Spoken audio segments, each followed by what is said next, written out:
This is a 1976 Sony CF-270S mono radio cassette recorder.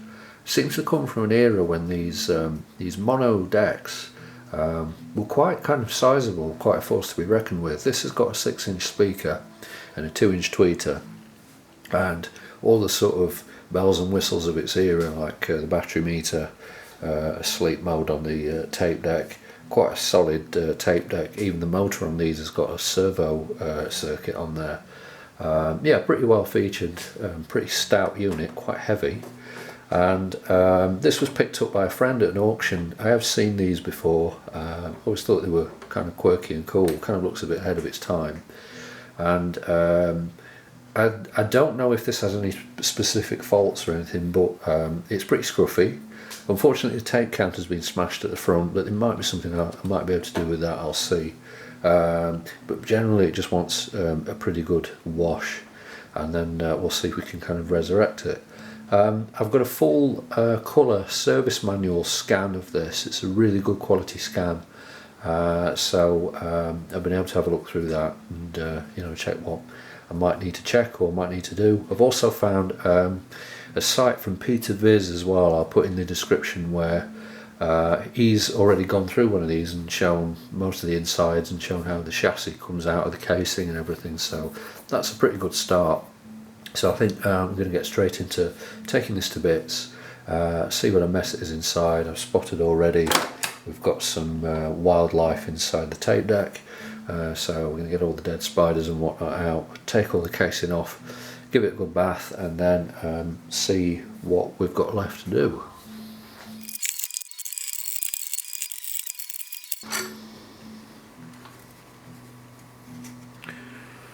Okay, looks like our antenna is just a contact there on the screw, so there's no cable to have to disconnect from the back panel, unlike the Hitachis that I did.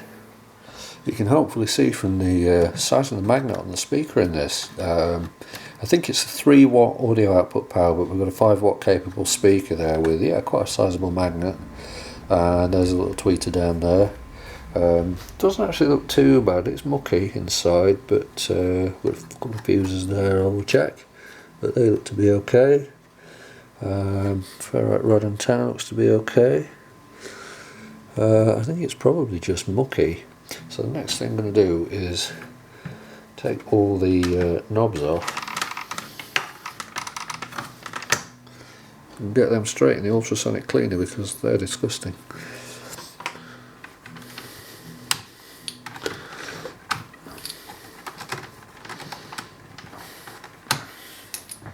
Just noticed here for some reason one of the screws on the handle, the 2 screws each side, and it's hanging out for some reason. Not sure why that is. Some excellent cobwebbage going on here. Need to give this a vac out. Right down here I can see there's a screw, looks like that holds the chassis against the front casing. Yes, that's now loose. I believe that should let us pull the whole chassis out.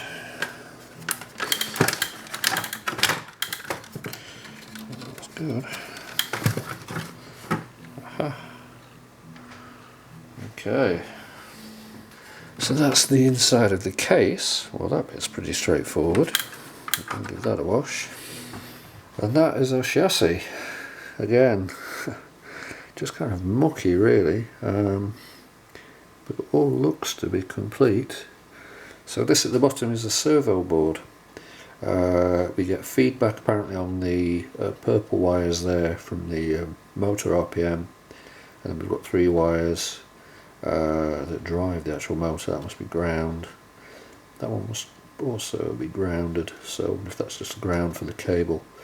And then there's our positive, so yeah, it's got servo feedback on the motor.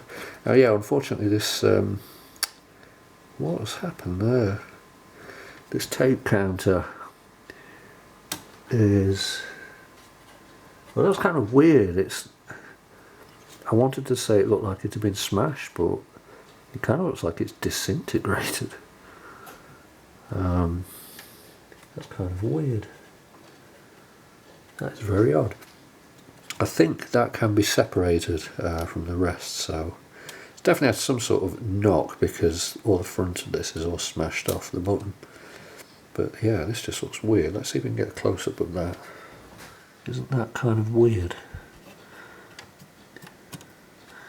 It's all sort of corroded in one of the plastic cogs there as well. Again, on the top, it is all sort of out of position, and there's something stuck in it, like a piece of stone or something. I don't know what that is. So yeah, something's unfortunately made the tape counter come to a premature end, but yeah, maybe we can remove that. I mean, I'm not too bothered, but maybe we can remove that and see if we can make it a bit prettier at least. Something I have just realised actually with the analog meter is that the needle and the movement on the top are completely exposed when you're working on these, so I've got to be really careful with that, not to catch the needle or the movement in anything, because yeah, it's fully exposed. It's a pretty cool 6-inch speaker though. Seems to have quite a long excursion on there, so I imagine the bass would be pretty good off that. There's a little ground strap here I'm noticing, and I can see just around the top, and just getting very close to the speaker, there is a very, very fine tuning cord. That's very fine. Again, I'm going to have to be very careful with that. I believe a couple of screws remove the faceplate from the tuner. It doesn't actually look too bad. Again, just a couple of bits of cobwebs and stuff, but I imagine the tape deck is what we're going to have to do most of the work on. Amusingly, the counter belt there still still seems to be going, but that counter is definitely never going to count again. That's probably the first capstan I've ever seen that's got cobwebs on it more than anything else. But yeah, the pinch roller looks filthy. The head's got some muck build up on that.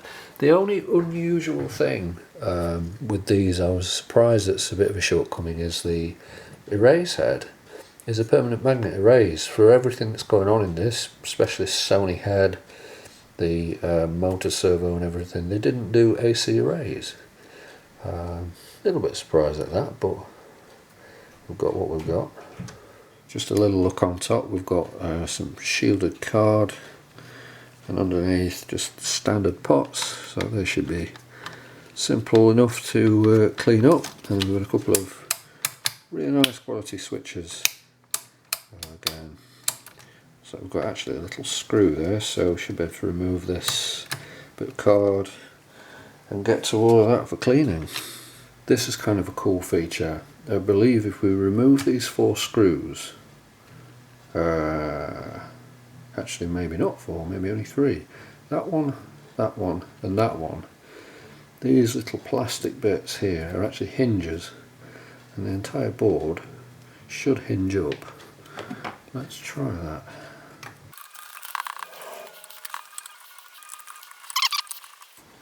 Oh, wait a minute, no, that's actually something on the other side. Alright, I'm going to put this one back in. That is something I don't think I should be removing from that side. Put that back in. And yes. Okay, so there's a little wire retainer. That's neat. A little wire retainer there that's soldered in. And we should be able to move those, and it does. Let me turn that around so you can see. I really need some video lights, don't I? So, yeah, that belt is like licorice. It's hardened.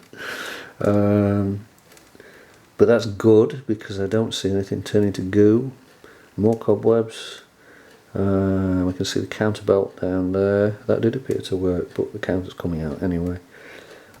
This screw on the back of the flywheel here, this plastic screw, I've read in the service manual it is for thrust adjustment for the flywheel. So what you're supposed to do is connect a power supply to it and monitor the current and run the motor, and turn that until until the current drawer starts to go up, and then you back it off a little bit and then set it there, and I can see some glue on that, so that's what they've done at the factory.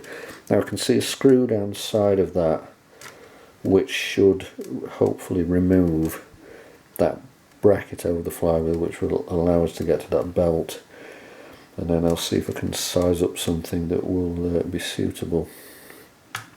The flywheel, apart from the belt being in the way, the flywheel feels like it's freely turning. We've just got to get that horrible old belt out. Let's cut that. Oh, it is a little bit stuck to the flywheel. Oh, there we go. Yeah, that rotates fine. So hopefully we can get that cleaned. Oh, the motor is solid though. The motor is not turning. Oh, okay. I think I have to remove that motor and have a look at that. That is solid. That's C, so I might need to look at the bearings on the motor. Glad I spotted that before I put power on it. I haven't put any power or anything on this yet. I really wanted to open it and inspect it before I went anywhere near, but yeah, that motor is solid. We need to look at that then.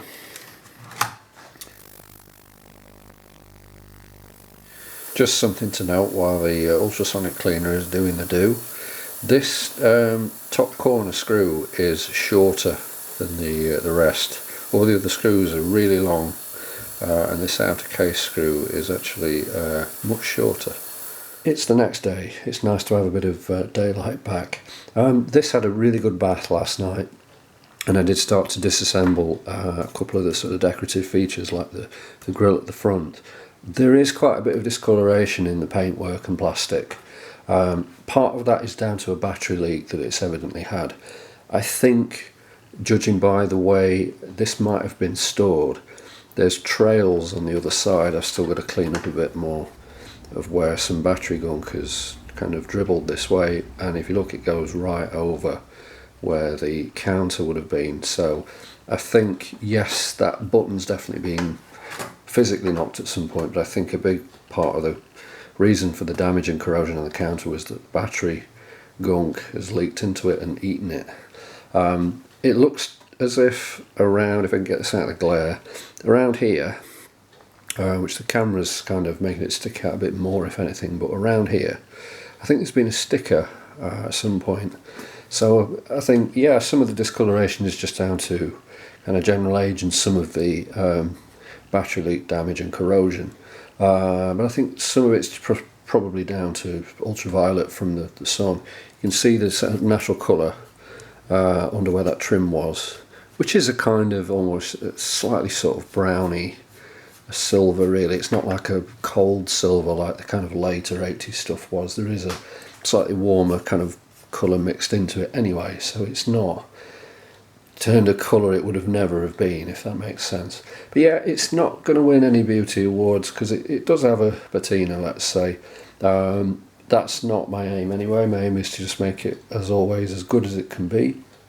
It was cheap. What I ended up doing though last night, I kind of I got a bit of a second wind behind me really, and first off I just want to say I don't recommend doing this to yours. I'm not going to endorse doing this, but after doing some detailing, getting some spots off with alcohol and plastic polish, I decided to get the Brasso out. And this top is really corroded and it had a really horrible feel to it, and it's still not brilliant, but I decided to get the Brasso out. Now, I don't think it's ever supposed to have that high gloss to it like that, and yeah, you can still see lots of dings and corrosion and pitting and such in it, but the reason I don't recommend it is it'd be so easy to take screen printed legends off like that with Brasso. It didn't happen on this one. I wonder if they're actually slightly laser etched or something. I don't know if that would have been a thing back when this was made, but the paint that it's made from, and definitely the screen print, is really tough. I was very, very careful around all of it, but so far I didn't manage to create any more damage that, you know, isn't kind of already there. But it just makes this a little bit more presentable. It makes it feel a little bit better. Loads of muck came off of the dials and everything in the ultrasonic cleaner. If I can put my hands on, you can see that tuning knob there has come up really well. The water went like Bovril. But yeah, it just chucking those in really helped, and I did the ends of the handle. Now, one extra bit I want to do, this trim that I took off. I initially washed the casing with this trim in place. And all you have to do is kind of get a knife or a screwdriver behind these tabs and bend them up, and it will come out. Now, the corrosion around this really kind of got under it, and it was all crusty even after I'd washed it, so I had to do it again. But I want to have another go at this. Again, I'm not going to get it perfect, but I want to get some of that crud and corrosion off it, some of the rust off of this that was trapped underneath. Just see if I can make them again as good as possible. Well, we're not having a good day for focus today, are we? There we go. Make this as good as possible. So I think that's going to go back in the cleaner again, and I might try and give that a polish. Possibly some corrosion remover, some hammerite stuff I've got, to see if that will just make that a little bit better. After each bit I had a soak and a blast in the ultrasonic cleaner, which I actually put a bit of citric acid into. This has come up so much better, and then I went round the aluminium bit with some Brasso, just the wadding stuff. Is it perfect? No, it was never going to be perfect, that's out of the question. Is it way more presentable? I think that's a resounding yes. It's a busy time for me at the moment, but I'm going to try and get a little bit of time on the Sony tonight. Need to have a look at this motor.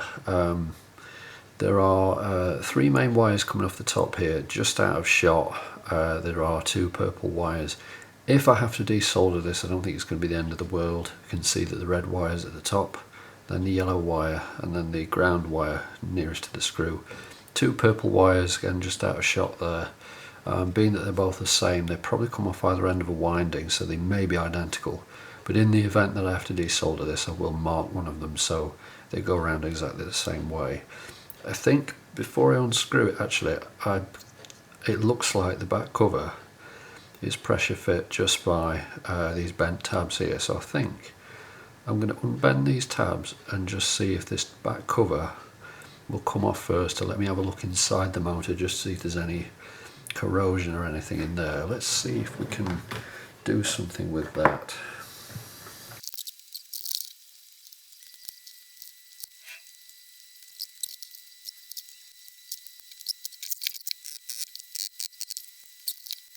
It's actually the following day. After quite a fight with this, I desoldered the motor and managed to get in it.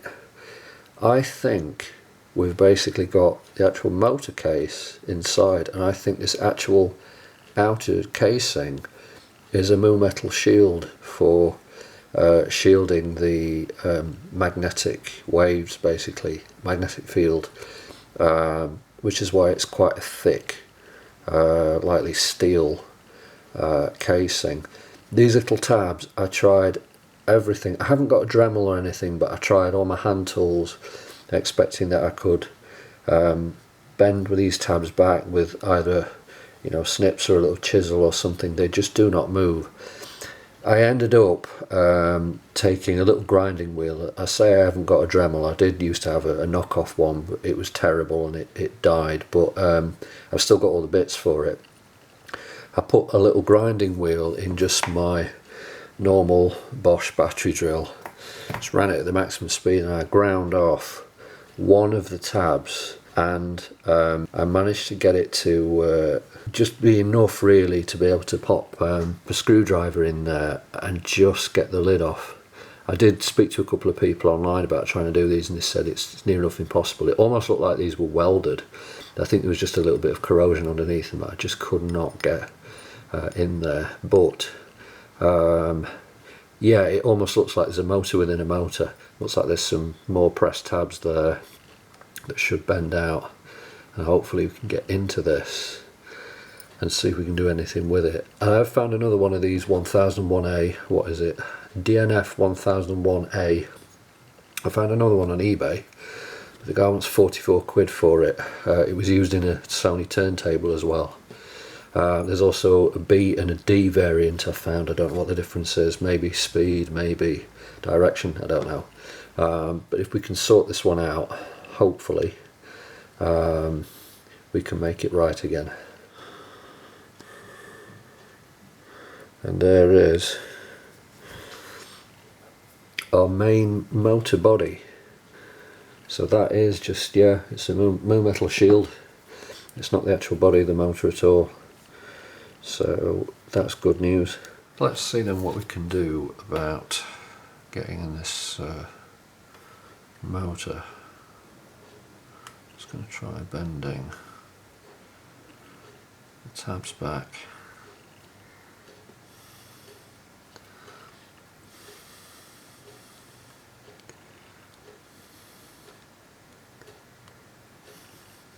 At least these actually bend. That was a thick metal, moo metal shield. I'm not surprised it was so difficult. I do wonder if the oil has seeped in a bit, because there's a bit less resistance than there was yesterday. Okay, a little bit further, managed to get the back cover off, and it seems that's where at least one of the back bearings is. I can see quite a lot of dust around the back of this little bearing part here. In fact, does that come off? Oh, that actually pulls off. Yeah, there's quite a bit of muck and corrosion on that, I can see. So I think we'll give that a good clean. And actually, the little copper shield has just come off as well. I can see inside a little bit further. I almost didn't need to go this far, but I tried to sort of push the shaft up and down to get the bearing moving, and I got it stuck. So I've had to go this far, and I'm actually glad I did, because I'm able to get to the front bearing now, clean all the old crap off it, and see if I can free that up now, and then oil it again. If I put the back bearing on, that one does spin, but the front one is jamming. Excuse the sound of the oven in the background. I've had the bearings off this, and I managed to get the front one off, even though it was seized. I managed to get the front one off with pliers and put them in the ultrasonic cleaner in a little pot of water and citric acid, just to get the corrosion off. They've come up really good. I also did the pulley. That came up really nicely as well, got a lot of the muck off there. I've soaked them in some mobile motor oil. What's the oil that I'm using? It's an oil that came out of a Revox kit I had. I'll put it away, but yeah, it's a very fine motor oil, and I've actually swapped the bearings around. I feel that the front bearing, although there's still a little bit of wear on it, it slips a little better on the back. They are identical, so I've oiled them, and yeah, I think that's going to be okay now. So I've now got to try and reassemble this.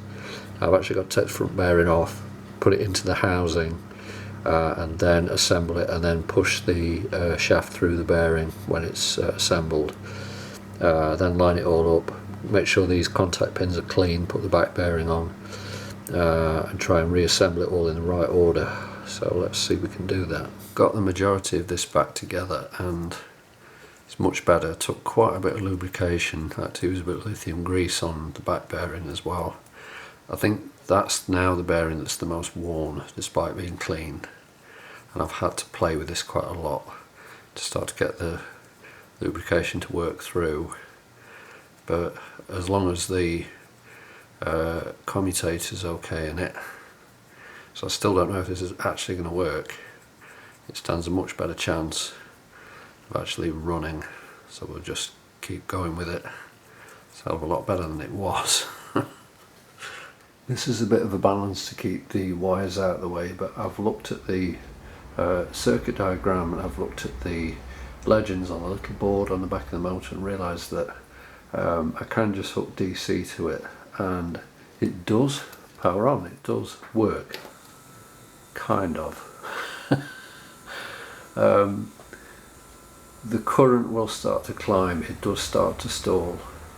110 milliamps is a fair bit of current, and you can see it's already gone up. I've got this go up to about 16, 17, and I can hear the motor stalling. You can see it's starting to climb a little bit there. That's quite excessive. So yeah, I don't know. I haven't the highest hopes for this motor. I do think that bearing is quite worn. If I give it a bit of a go and put it back on, the current will go back down. But at least we know it does actually work, the commutator. I didn't mention as well on the back of this, I realise now, I suppose I got lucky when I pried the back off, because there's 4 points that connect to the coils. You have to make sure that, of course, the wiring goes the right way round. There's this notch at the bottom and there's this notch where the wires come out, so the plate can only go on this kind of one correct way. But these are actually soldered, so I had to resolder them back to the pins that are on the coils underneath, and then it would work. But yeah, we've got some erratic speed there, unfortunately. I've just come back to this after looking at the circuit diagram again and realised I made a mistake.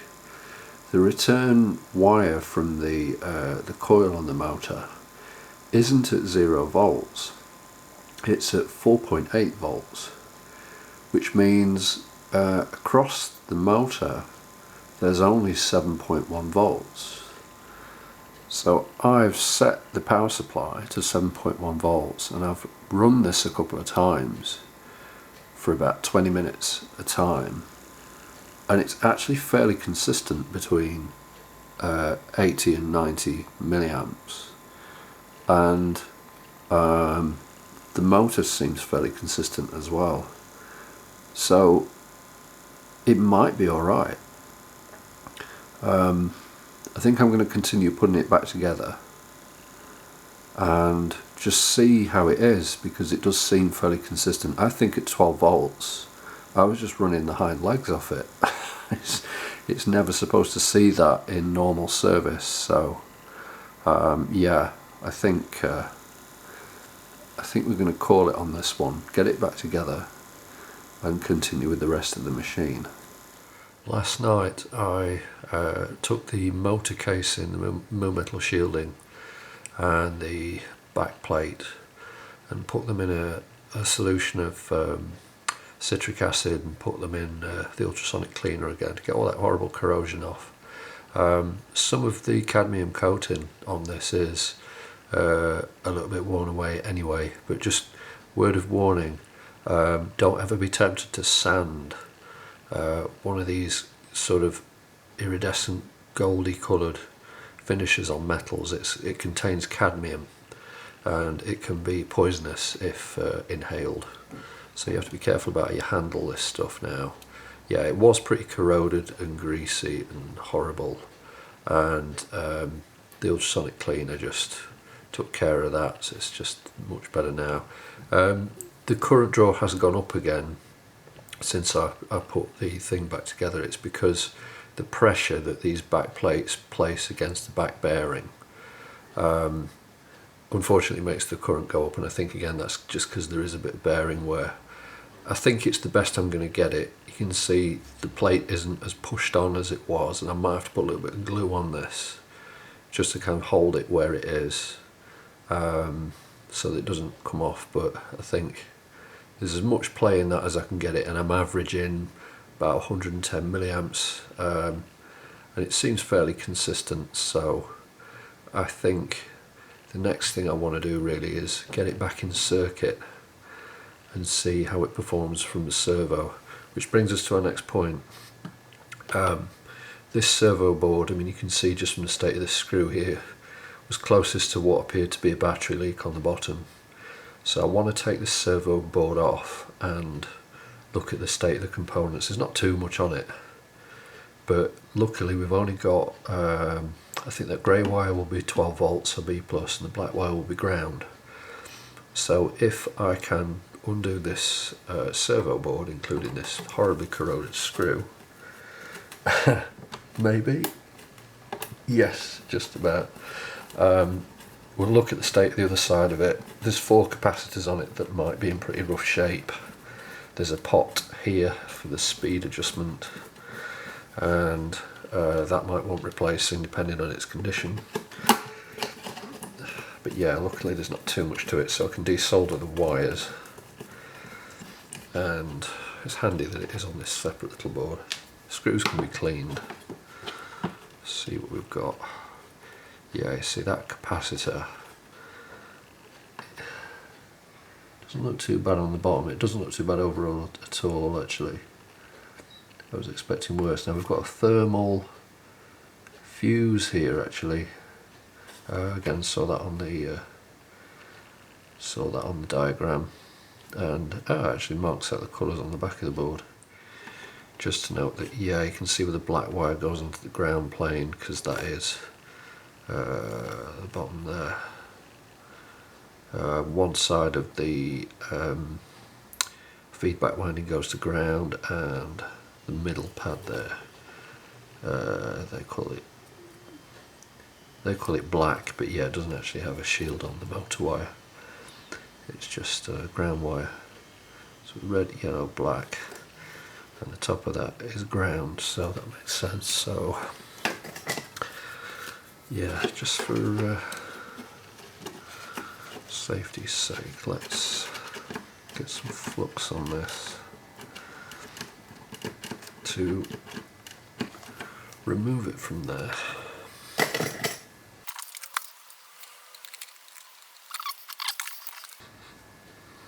Can smell the mix of old grease and probably tobacco tar and old flux every time I heat up a joint on this.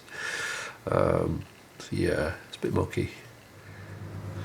I've first removed this 10 microfarad capacitor because it's the one that I could see the legs looked a little bit corroded, and just running the test on it. Measures a bit high, which is a bit of a sign that, yeah, these may not be so great, so I think I'm going to do all of them. Okay, so the capacitors have all been changed. There was only really that 10 microfarad that I thought was far out of spec. The others were a bit over. They were kind of within spec, but I think given the age and where this has been, I just felt more comfortable in changing them all. By the way, if I haven't mentioned this already, there's probably times in this video where I sound like I've got a really blocked up nose. Unfortunately, I'm having a bit of rhinitis from hay fever at the moment, so that's what I sound like I do.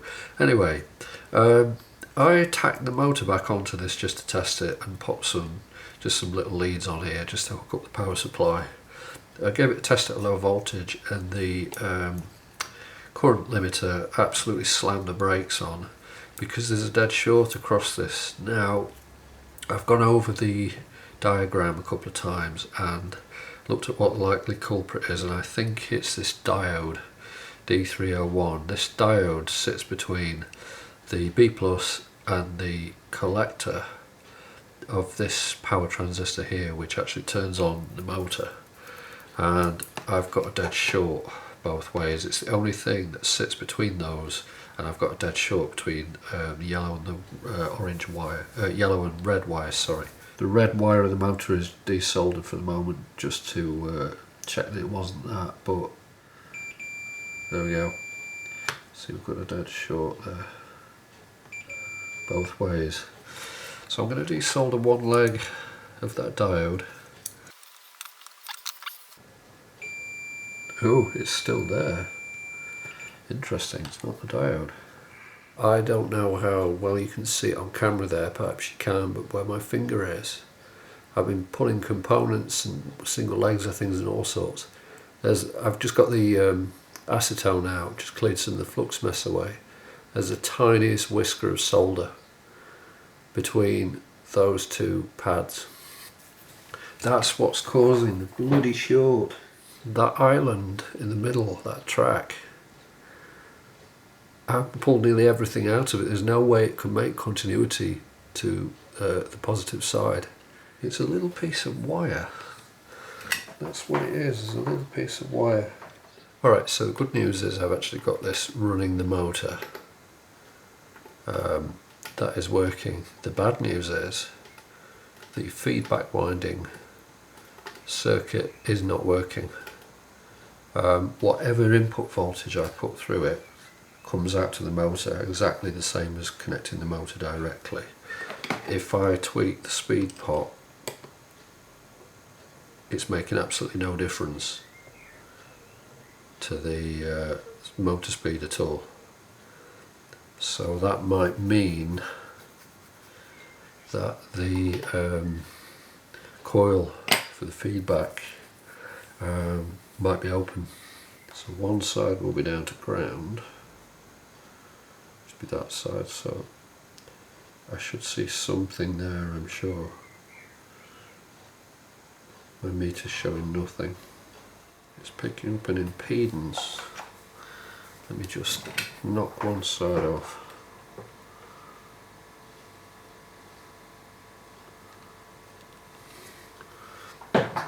That may be components on the board. No. I can't pick up anything there. I think that coil's open. Bugger.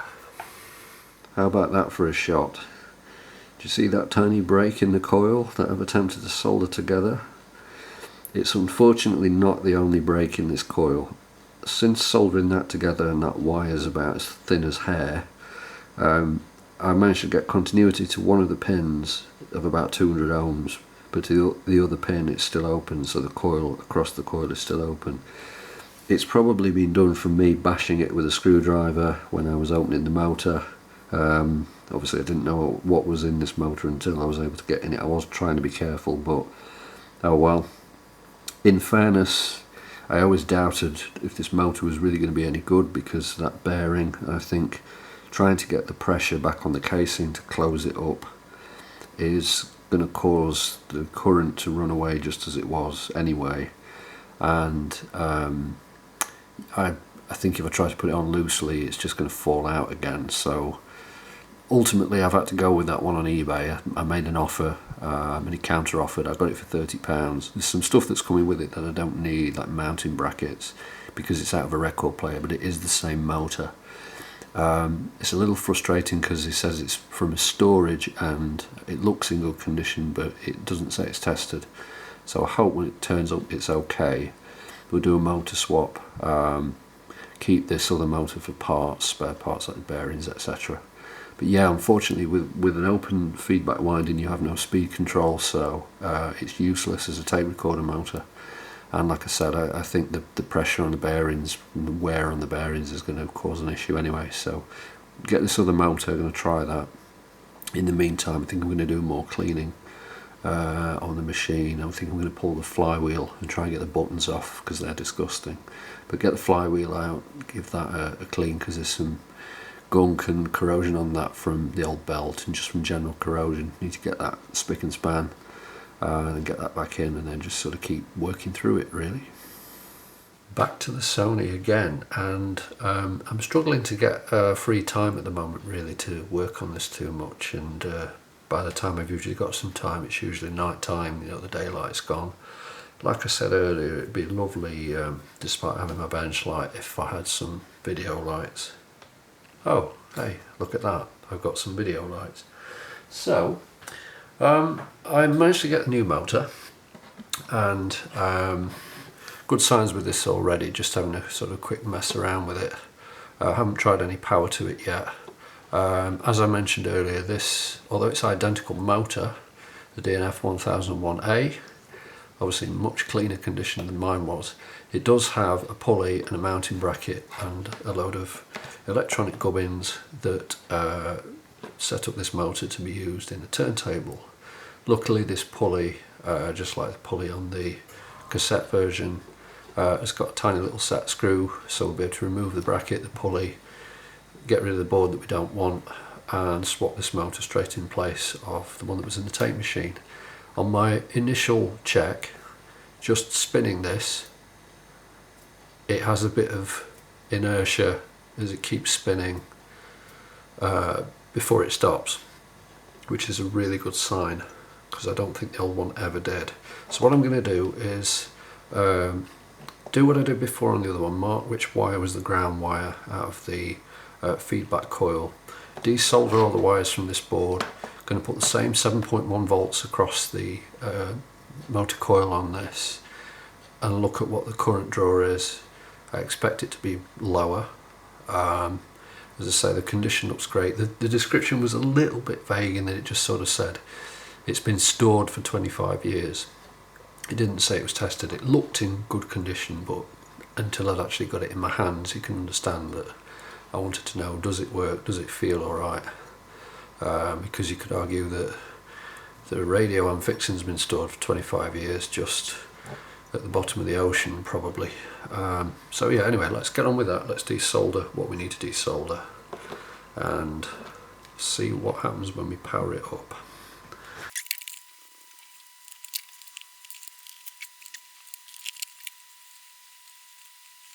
Let's try it then. Does it spin? Yes. The current draw 30 milliamps. Yeah, that's a little bit better than 150. It's actually dropping between 20 and 30, so we probably got, yeah, around about dead on 30 milliamps of current draw. Yeah, that's going to be a lot better. These are rounding out, that's a bit of a bugger. One of them is undone. Oh yeah, they're chewing out a little. That was hard. One of the screws pretty much came out first time. The other two I had to use pliers, soldering iron. It's a soldering iron that really helps actually. But the motor's still a bit warm. To kind of heat and then cool the thread, and it makes it expand and contract. It just kind of pops it. I didn't want to drill it really, because I drilled the head off the screw because I didn't want little metal shards getting into the bearing. I wanted to know that bearing was going to be untouched. So we've got it.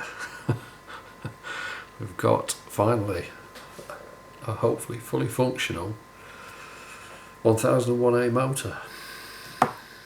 Alright, back on the Sony again. I think I'm going to try and remove this bracket that holds the flywheel in. There is a hole in the side with a screw.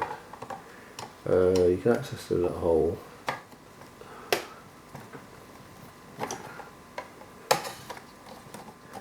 That's it. And looks like they've got a retainer on the front, I believe. Interesting. Why do I have 1, 2, 3, 4? I wonder what that's for.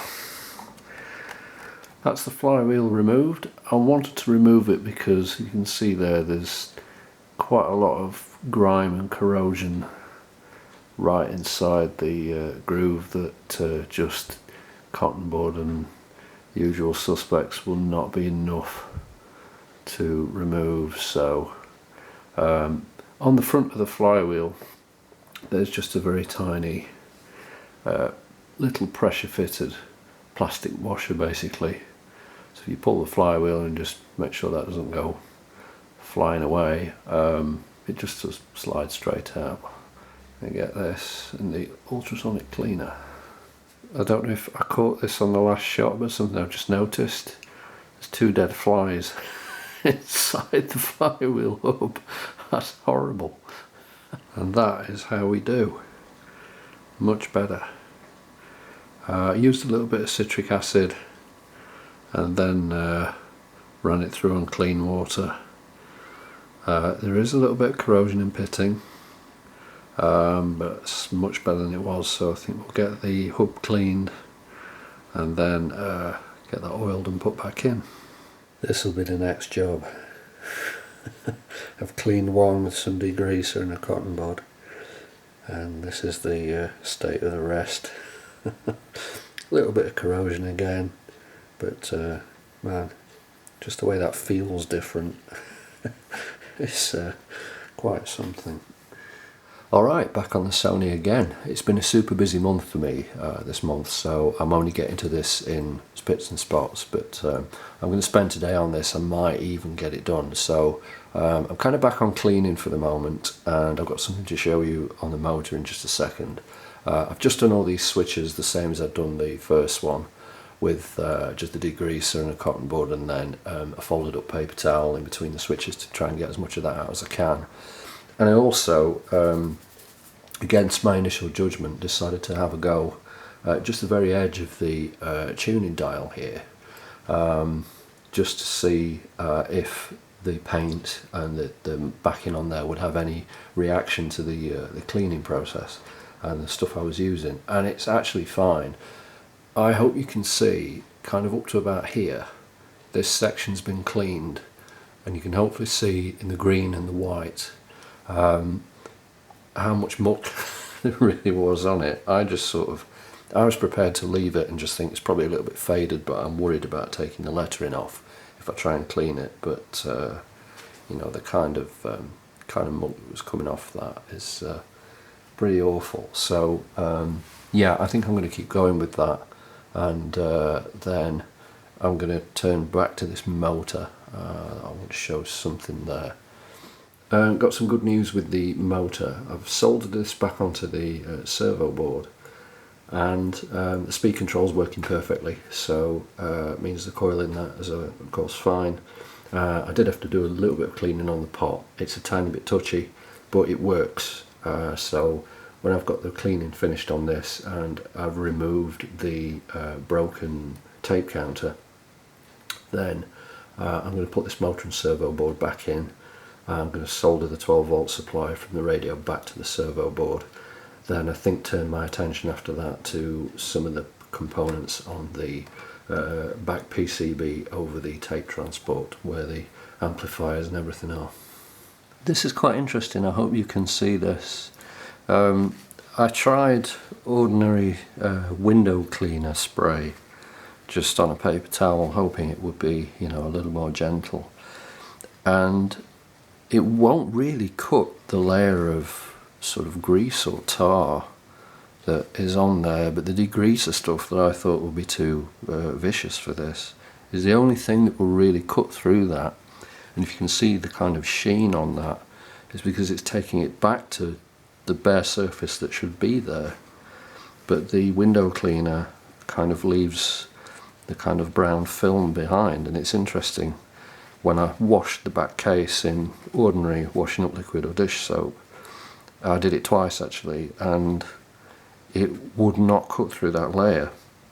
And as soon as I got the degreaser stuff, it just fizzed it all up and just cut it right back to the proper surface that was supposed to be there. So whether this is, as I say, pipe smoke, tar, or what, I really don't know, but it's got a sort of adhesion to it that it's taking the heavy duty stuff, I'm quite surprised really, to cut through. Look at the difference on that, crikey. I'm really glad I had a go at that. The tiniest bit of green paint, just where it says scale there, started to go, so I knew that was time to stop. But I mainly went over it with cotton buds, just so I wasn't using anything scratchy. And yeah, yeah, I'm really happy with that. Alright, don't mind the oven in the background. I'm going to remove this plate. I think there's a piece under here that's screwed on underneath, and then to the back of this piece is the counter. There's a screw going into the counter. We want to get that out now. I hope this looks alright. So the sun is really going in and out, so my camera exposure is probably going to be all over the shop. But let's try and get this off. Yep. Oh, cool, okay. So we can get to the belt that we won't care about. I'll likely give these a clean while I'm in here. Also this. Okay, so Yeah, I can see two flat screws. It's those slotted screws that have a kind of central locating pin, which I don't have any kind of bit for. I hate slotted screws so much. So I wonder why we bother with them these days. Right, so there's this metal bit as well. Oh, I can see a spring.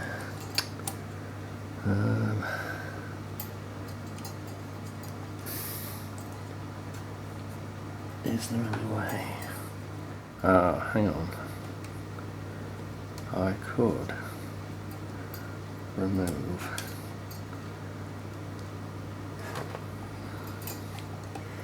the peg that's on. Aha! Put that there for a second. There's our screw.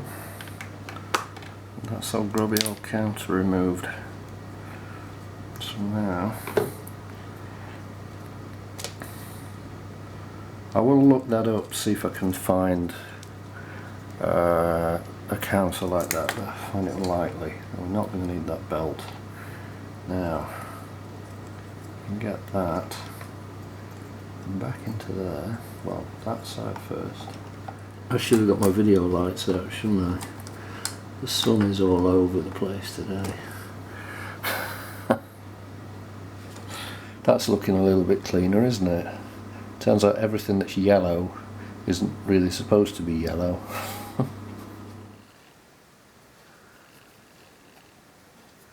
Oh man. Look at that. Screwed in the new motor and I've found a belt that fits. I think the original belt was probably maybe half a mil thicker than this, but I think this is going to be fine. It's not like I want to get into paying for belts or anything for this. I just want to get this going and get it clean. I have some concerns about a couple of the capacitors on this board I want to look at next, but mainly, yeah, I just want to get this in and get this bracket back on. That could do with a clean, I think, before I pop that back on. Make sure this switch and everything aligns. In fact, I might get that clean as well, and then that job, at least for now, is done. That's just running the motor from the bench power supply. That isn't actually powering the radio at all, but yeah, the belt's working. It's drawing about 50 milliamps in playback there. The speed is just arbitrarily set. Obviously I won't know that until I get the whole thing going and get a test tape in there, but yeah, it's moving. Next bit then.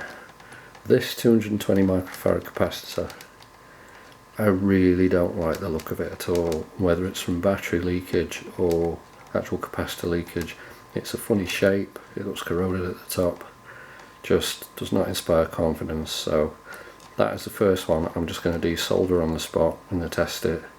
By the state of it, I'm probably going to replace it anyway.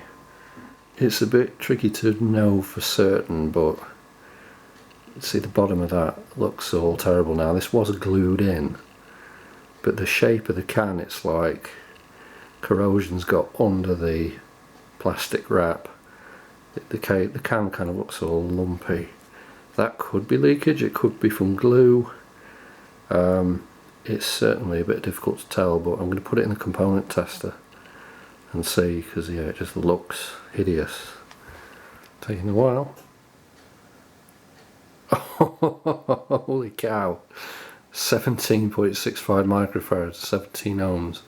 That's supposed to be 220 microfarad, yeah, that's toasted. A few of the others, well, they don't look as bad as this one, but yeah, glad we pulled that one. I think I might check a few of the others. Out of curiosity, there's a couple of 220s at the top here, and I pulled one of them just to check it, and actually measured fine. So I do think it's just a case of these being close to the battery leakage at the bottom, that it's corroded the cans, and that's caused the can to warp and the seal to break. I think I'm going to pull these other two at least that were in this area. I know this small one is a 100 microfarad. I'm not sure, I can't read it until I take it out, the size of this one. So I'm going to take those two out and let's find out.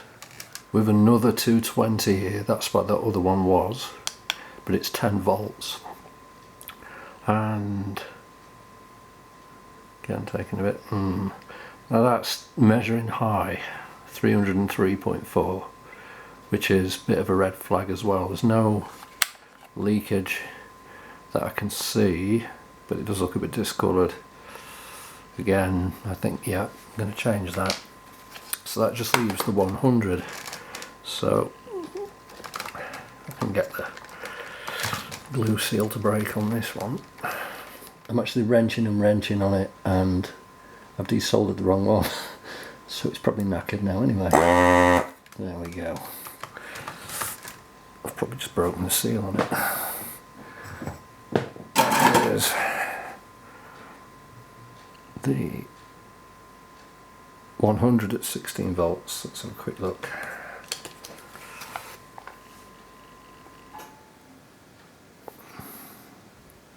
.145 again, suspiciously high. So 220s at the top, 100 at the bottom, minimum of 16 volts for the lot. I'll never get over the new ones being so much smaller. They're the same value. I could replace this one, but it seems this one was the one that was alright, but when I looked closely at the leads I did wonder if there was a bit of exposed copper. I wasn't sure. I could do this one. I think I might, just so that these two match, because they look like they're maybe part of a pair or something like that. So I think I'm going to do that one and then stop there and see if we can maybe get power to it actually after this, off the current limited supply to the battery terminals. So yeah, let's change that one and see where we're at.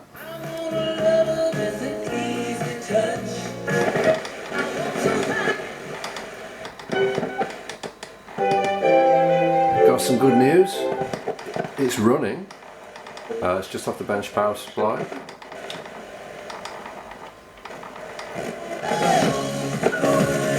I was getting slightly stronger FM signal earlier on, so I think something's a little bit mucky. But yeah, that is working. What isn't working is the cassette deck. I have absolutely no sound, that one. Absolutely no sound. There is amplifier hiss, but I'm getting no playback, and also I'm noticing we've got uneven tension. Seem to have absolutely no back tension. I'm not sure if there should be some, but the take-up tension is, well, I noticed last night it wasn't so strong. Now, it was on its back last night when I was trying it, and it doesn't look quite so bad this time, but I think we're going to need to take that plate off and clean and resurface the rubber rollers under there. I did the head, all the tape path basically, and quite extensively did the pinch roller last night with the rubber roller restorer. The head had got a kind of hard deposit on it, almost like a rust or corrosion spot, and I think there is a tiny corrosion hole actually in the head, but I've polished it as best as I can. Yeah, I want to see what's going on there. It could be a dirty record play switch, so I think that's the next thing to look at. But yes, we've got power, and current draw is consistent, so yeah, it's looking good.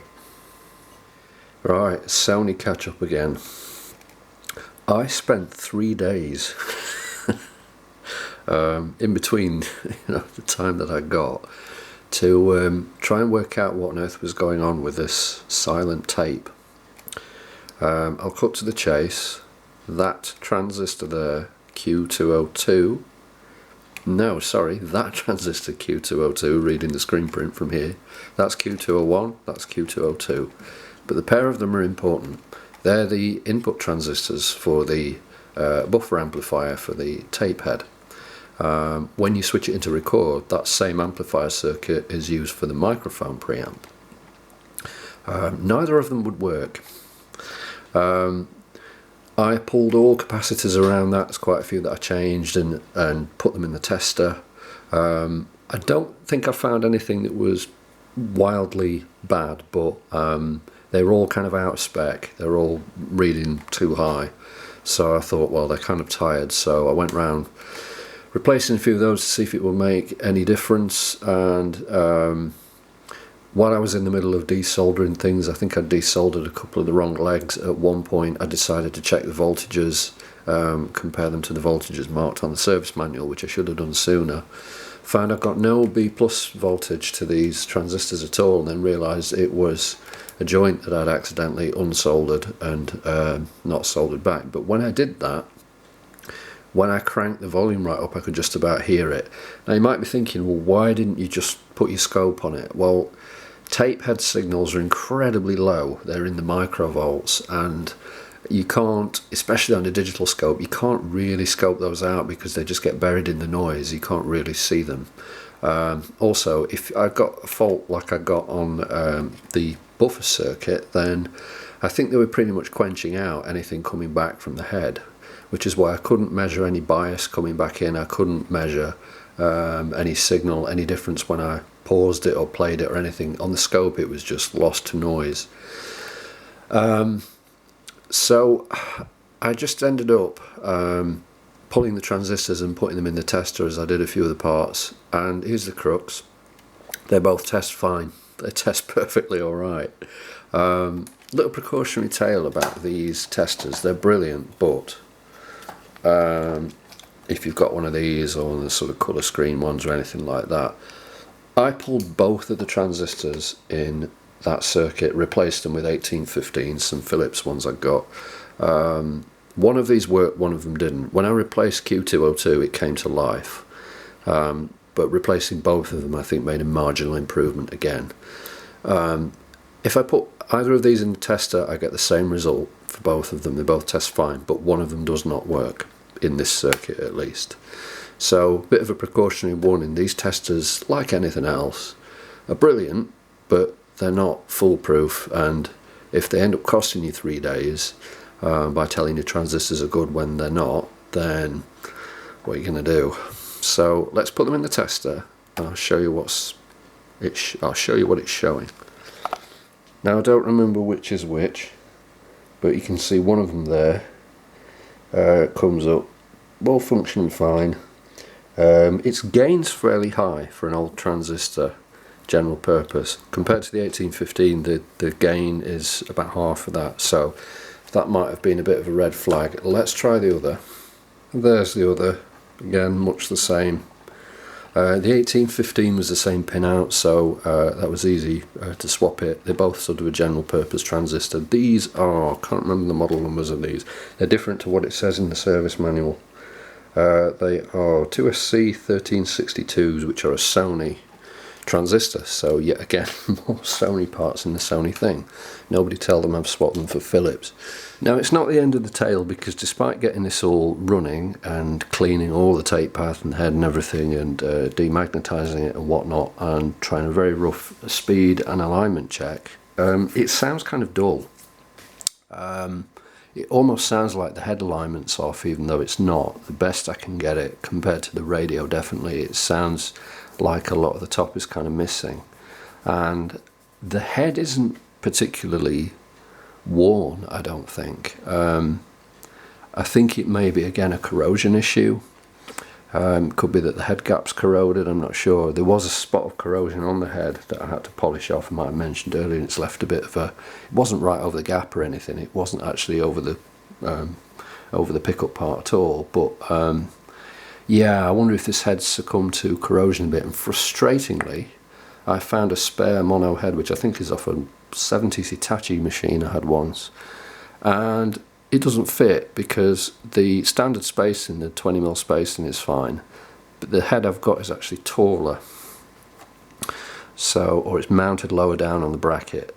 So I don't know if you can see there, if you put the screw, you know, if you put the bracket at the same point, the Hitachi head actually comes quite a bit lower down, so the head height would be all wrong, and I have a horrible feeling if I try and find any replacement heads, they're probably all going to be that size, not that size, which might be a bit of a Sony speciality, typical Sony. Okay, well over a week later, this is becoming a bit of a theme, isn't it? I did quite a bit of research on the head geometry and everything on this, and I was looking around for replacement mono heads, and I worked out that yes, I was right. Sony, definitely in this era at least, do use a different head size to what the most common stuff is. Most stuff has a 12mm height between the line of the fixing centre and the bottom of the head. Sony uses a 9mm height. When you could see I was offering that old Hitachi head up to the side of it, you could see it was different. So I kind of tried looking around for one of those Sony heads. I found maybe a potential part in Portugal for £56, which I was absolutely not about to buy. And I went rooting through some service manuals of different models around about this kind of era, and discovered that there are a couple of other models that use the same head potentially, and a couple of other bits. So I found one. This is a CF-310L. It's L because it's the long wave version. Exactly as it is there. It was missing the front tape door. I've tried 4 C-cell batteries in it, and the switches are a bit mucky. The tape deck kind of fast forwards but doesn't do much else, but I did manage to get the radio on. It's quite a cute little unit, but unfortunately, yeah, I am going to use this as a parts donor. One bonus is it's got the original antenna as well. Again, going through those service manuals, I realised that a few of the models used some other identical parts, and I've worked out that the back panel for this, which is on a shelf behind me, has got an antenna on, but it's not original, it's too short, it's been replaced at some point, so this one is going to become a donor. Now, because this, I don't think this would take much work to get it working as a radio at least. There are a couple of cosmetic marks, like there's a big dent there. I think the handle has a slight bend in it, but it's quite a cool little unit, that, and I may end up kind of servicing that just as a radio potentially. As we say, it's missing the front cover on a cassette, the cassette door, you know, so it's never going to be a great cassette player, but I think what I'm going to do is, so this doesn't end up just as scrap, I'm going to take the parts off this, like the head and the antenna, and I'm going to swap them to the little one, and hopefully the head on this one, because it's the same, hopefully the same part and the same geometry and everything, will be alright. Having a very quick kind of first cursory look at it, although the head on this little donor one was cleaning, I noticed I can see the head gap on the old one, and on this one I don't think I can, which may prove that there is head wear on the old one, which is why the gap being wider makes it worse for high frequencies, but this one hopefully will be better. So I'm going to try swapping the heads over and see where that gets us here. Just got a little bit of flux on those head wires, so let's get those off the old one first. Let's see what tools I've got here. Might be able to just knock them off with a screwdriver. Yep. So the red one goes to the right. Yes, they come straight off. And see if we can get these off.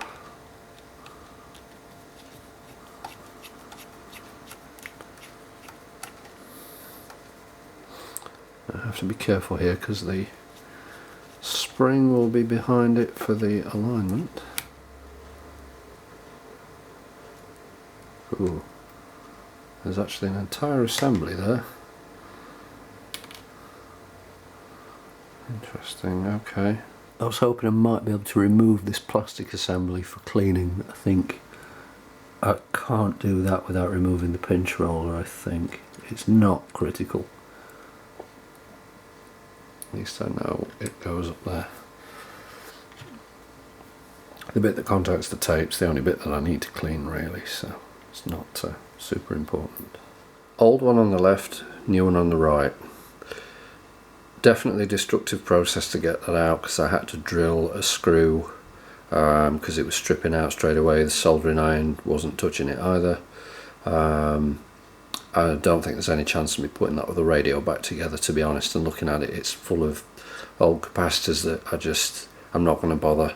I'm just going to keep that for scrap. So one slight issue, I did wonder if this would be the case. This is the 36H, this is the 36. They're different impedances. This seems to be 90 ohms, this seems to be 350 ohms now.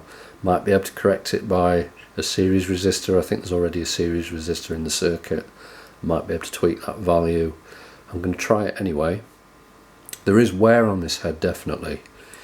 I've just given it a clean and just pushed it into the demagnetizer, but critically I think I can see the head gap on this one, and on this one I don't think I can.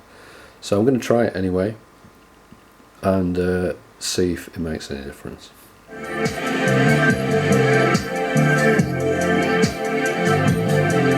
That's better. After a quick rudimentary alignment, that's much better. Yeah, very quick alignment I've done on that, just by ear. But no, it seems to work fine. It does sound much better than the old head. So definitely that either has some corrosion damage or some wear damage. It's funny because the head that I put in it looks more worn, but as I said earlier, I'm sure if I get it in the right light I can see the head gap on this one. On the other one I couldn't. So yeah, it sounds so much better. Thank God for that. Back to a bit of work on the casing. The antenna from the 310 that I bought has been swapped over, so we've got the original antenna back on there, and put the handle back on, and I've swapped the screws for some black button head screws there, because they're M3. Everything in this, as far as I believe, is isometric, so I've been able to swap those for some much cleaner, much better screws, so that was a lot smarter. I've a little bit more work to do inside the front of the casing, just to get some battery gunk out. Now I've got some better stuff to do it, so I'm going to do that. And I think we're on the way to getting that back together. I've just had the battery contacts out and run them through the ultrasonic cleaner with some citric acid. It's a slightly unusual way that this is wired up, because the batteries actually face the same direction in two pairs of four.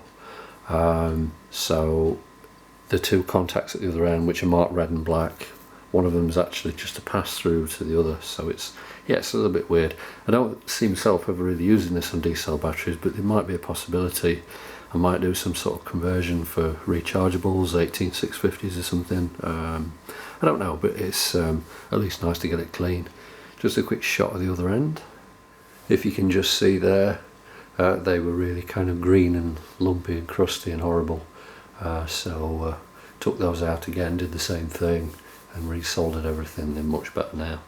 Yesterday I spent quite a long time messing around with this, because I just threw this scrap tape in it and tried recording, and it wouldn't record. And I realised the bias oscillator wasn't running, and I spent a lot of yesterday pulling the minimal components that are around the bias oscillator to no avail. And then after many hours of frustration, it occurred to me that I don't remember the bias oscillator not working on the old head. So I had to mull this over overnight, and I thought the only thing I can do is tack in the old head, which meant disturbing this wiring here again, which I didn't want to keep doing, but it was the only thing I could think of. So I just tacked in the old head and just had it kind of dangling there and put it in record, and lo and behold, the bias oscillator worked. And I've realised that that difference I spotted earlier between the 36 and the 36H head that was already in this machine is significant, in that the resistance, and I guess the inductance of the head, does affect the oscillator, even though they're transformer coupled. So there's a kind of, I don't fully understand sort of induction and oscillator sort of stuff like that too much at this point, but yeah, they're very closely married, and because the induction of the new head was so different, it was just stopping the oscillator from running. It was just latched up. I tried changing the transistor and all sorts, thinking it was a fault, and that's what it was. So I kind of realised this morning I got a dilemma. Do I leave the old head in and have it record but fine but play back terribly, or do I leave the new head in and have it play back fine but not be able to record? And then I've spent a lot of this afternoon staring at the circuits and such, and including the circuit for the donor machine, and looking at the differences in the oscillator circuits, and wondering if I could just tweak a couple of resistor values to start with. And I have actually got the oscillator running by changing a couple of values.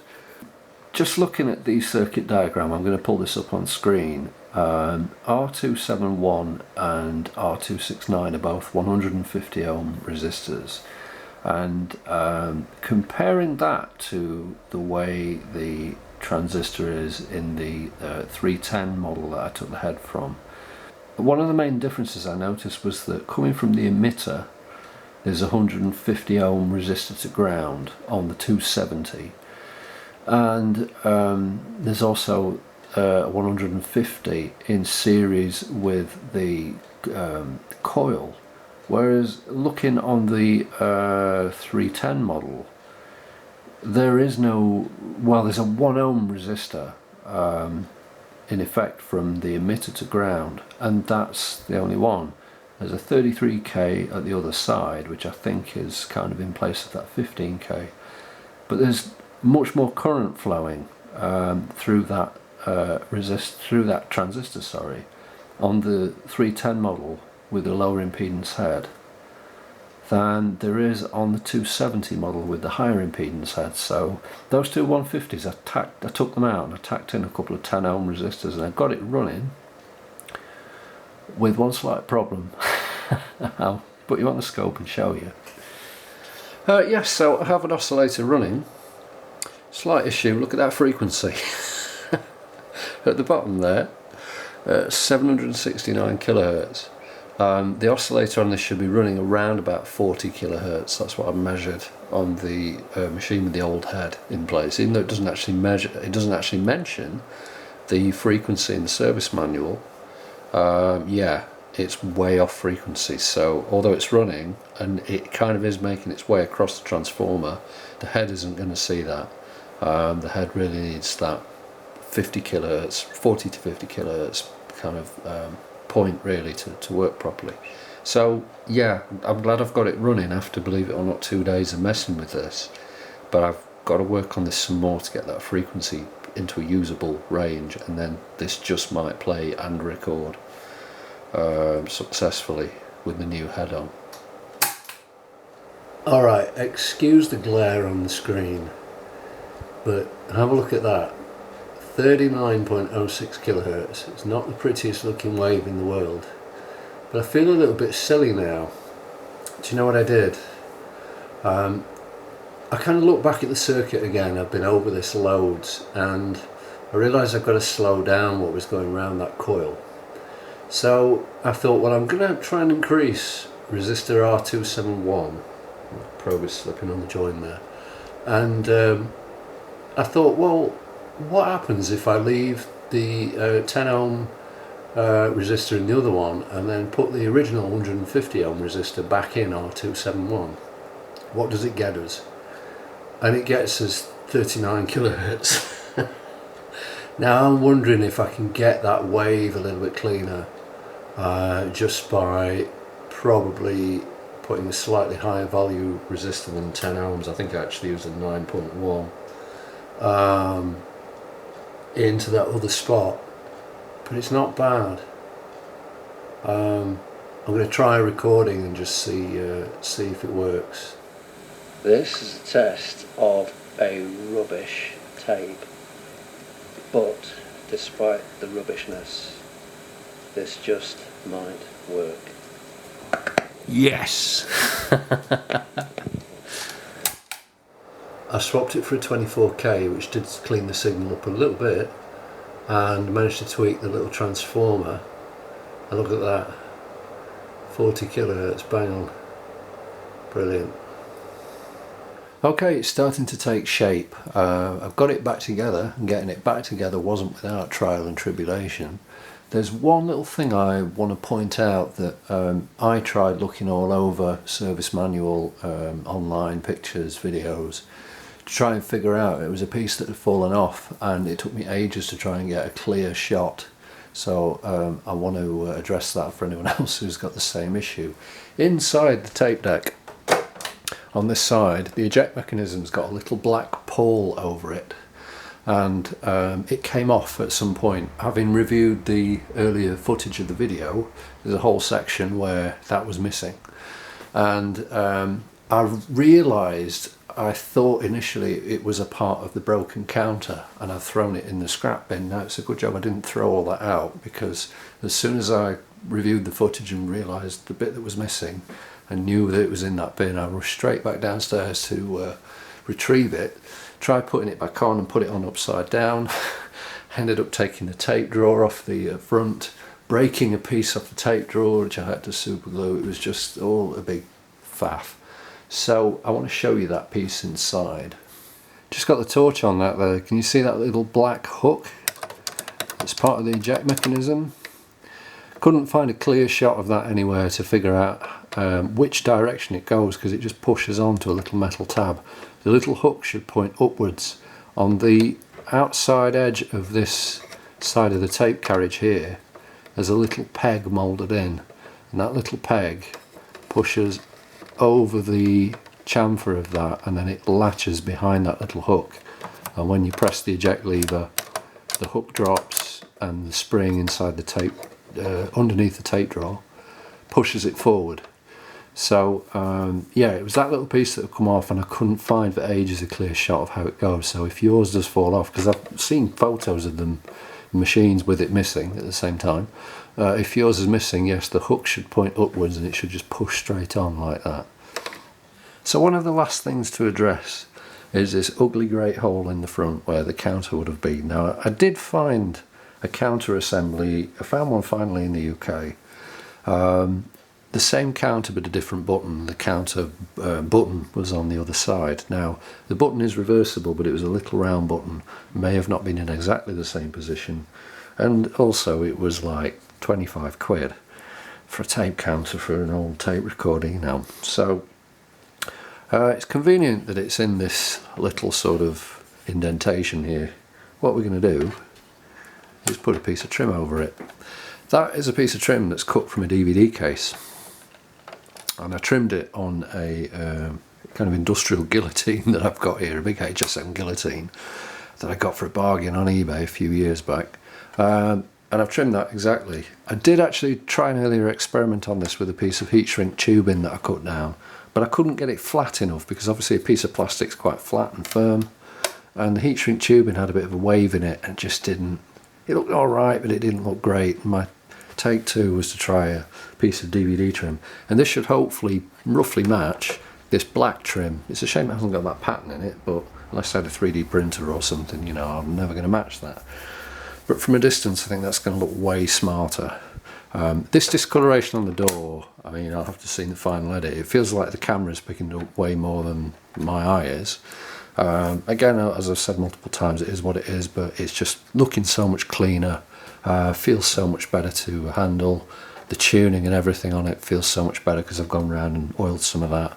For the tuning, I attempted initially to put a tiny little bit of GT85 on the pulleys because they were squeaking a bit. It's the pulleys that are around the tuning cord, and it immediately made them squeak and screech like crazy, which is unusual because I tend to prefer GT85 because it's got PTFE, it's got Teflon in it, and Teflon's recommended for usually plastic bearings, but this hated it, so I don't recommend using GT85 for this. I actually ended up just putting the tiniest bit of oil, which people recommend not to do with plastics, but it seemed to sort it out. And it does kind of creak a tiny bit around about there, but it's not major. It feels great, really. And I've got the proper tuning knob on there. That dial is cleaned up so good. The tuning knob's cleaned up really good. Doesn't feel like you're going to get some kind of disease by grabbing hold of it anymore, so it's all a win as far as I'm concerned. That is just stuck on with Pritt stick. I don't want to use any kind of permanent adhesive like super glue or anything for the moment. I just want to make sure that works alright. That might even hold it. But that looks so much smarter. Pretty happy with that. And the county show? Was that George's idea too? Well, sort of. He agreed to take him along. Just in time for the Archers. It's all kicking off. Yeah, I think we're pretty much at the limit, aren't we, of video on this silly 1976 tape recorder. I think I'm about ready to call it here, really. Just a couple of little bits. There's a bit of polish I got caught on the cloth inside there. I might try and clean off. It's running on mains for the first time. I haven't even tried the mains on it once, but yeah, it's fine. All sounds really good.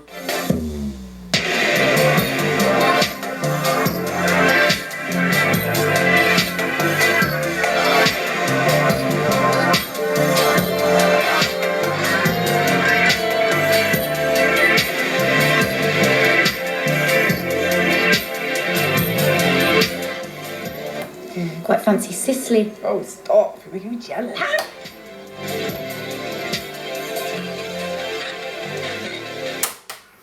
I can't remember how much I've spoken about this, but in some respects I think the back came out better than the front. The back to black stuff that I used after giving it a cleaning 3 times really did a number on it. It's come out really black.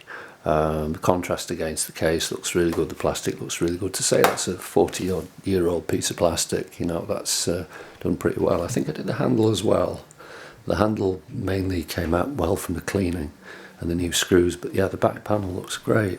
So there we go with what I believe to be a period correct Sony cassette, and it'd be cool if it was a BHF, not a CHF, because the BHFs were green and it would match the scale on there, but I guess the kind of fluorescent orangey red of the CHF does match the tuning needle at least, so it doesn't look that bad. Overall, yeah, it's a pretty knocked about machine. It's obviously lived a life and almost died a death, but I think what I've done to that is enough, really, to keep it going and make it a bit more presentable. It is what it is. This video is what it is. Far too long, but there you go. I hope this has been of some entertainment or use to somebody. If you've made it all the way, thank you for watching.